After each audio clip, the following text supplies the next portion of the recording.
avant-dernier jour. Demain est notre dernier jour de cette soirée, de notre soirée. Et le dimanche, le samedi, nous serons là pour faire tout ce qui est préparatif. Et dimanche, nous allons faire notre Pâques. Alléluia. Et je veux que pour cette avant-dernière soirée, que vraiment, que tu te disposes. Je reprends la réclamation par la parole. Lisons, je vous prie, Josué le chapitre 6, le verset 26 et 1 Roi 16, 34.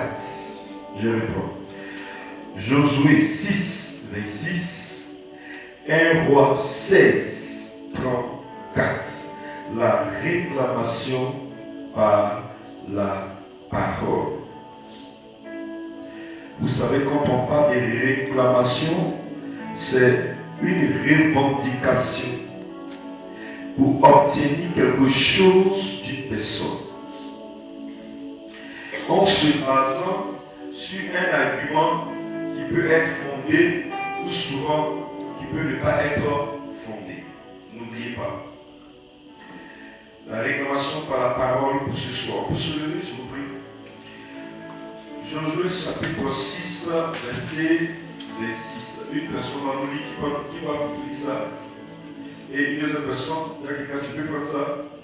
Josué 6, 26. Ok, une deuxième personne. 1 Roi 16, 34. Qui peut prendre ça? 1 Roi 16, 34. Qui peut prendre ça? 1 Roi 16, 34. Levez la main rapidement. Là, ok, quand tu prends 1 Roi 16, 34. Ok, donc on y va avec Josué 6, 26. Il y a quelqu'un? Josué 6, verset 26. Oui. Ce fut alors que Josué jura. Oui. En disant. Oui. Maudit soit devant l'Éternel l'homme qui se lèvera pour rebâtir cette ville de Jéricho. Il en jettera les fondements au prix de son premier-né. Et il en posera les portes au prix de son plus jeune fils. Merci. 1 Roi 16, 34. De son temps, qui mettent en valeur la parole relâchée. Il s'agit de quelle histoire? Josué qui conduit le peuple d'Israël pour prendre les territoires. Et ils sont arrivés à Jéricho. Jéricho a été barricadé par des murailles. Et Dieu va faire tomber les murailles et ils vont remporter la victoire face à l'armée, au peuple de Jéricho. D'ailleurs, ils vont tuer tout le monde, passer à l'épée tout le monde. Et il y a quelques trésors qui vont prendre pour mettre dans le temple de l'Éternel.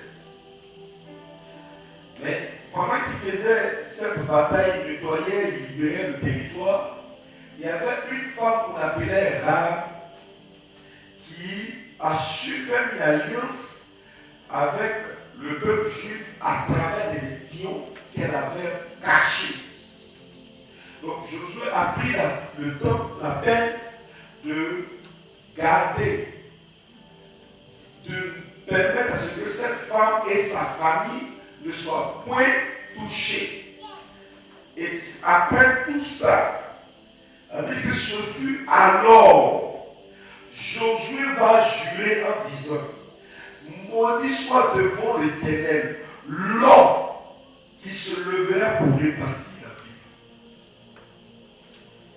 Or, pour rebâtir la ville, il y a deux éléments très importants. Il y a le fondement de la ville. Et puis quand tu finis de faire le fondement d'une maison, tu vas construire, non? Quand tu construis, il faut sécuriser la maison en mettant quoi? Les portails. Donc, les deux éléments importants, il va dire, qui pourra vouloir rebâtir la ville en faisant par le fondement seulement,